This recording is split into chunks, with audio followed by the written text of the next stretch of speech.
dari tadi tuh kita sering banget ya ngomongin tentang SWOT.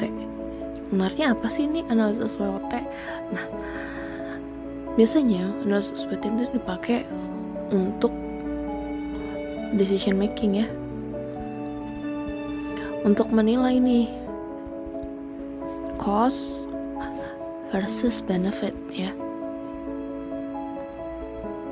yang mana yang lebih upper hand gitu ya, yang lebih preferable, yang lebih menguntungkan dalam memecahkan masalah gitu. Nah, tapi teknik ini tuh juga kita bisa lakukan internalisasi ke diri kita sendiri untuk lebih mengenal potensi diri kita gitu. Nah, kita bahas satu-satu ya. Yang pertama itu adalah strength. Strength itu adalah sesuatu artinya kekuatan. Tapi kalau kita lakukan internalisasi, ini kita bisa sebut sebagai bakat. Nah, untuk kita tahu bakat kita tuh di mana, kita sebenarnya bisa nilai secara objektif atau subjektif.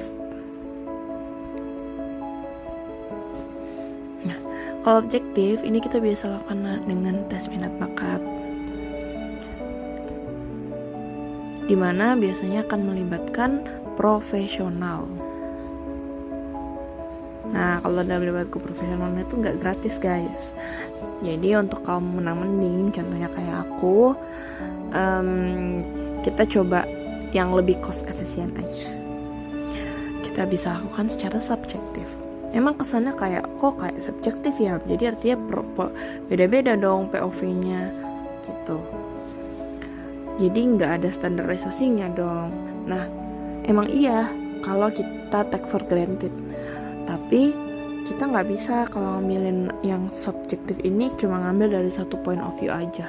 Jadi kita harus wider atau punya pandangan lebih luas gitu. Nah, ini gimana caranya? Kita bisa secara simply ingat-ingat lagi apa sih yang bisa kita lakukan secara gampang, dimana orang lain itu sulit melakukannya. Misal kita mau gambar, kok gambar kita ternyata menurut kita biasa aja, cuma menurut orang lain itu bagus. Nah, mungkin disitulah bakat kita menggambar.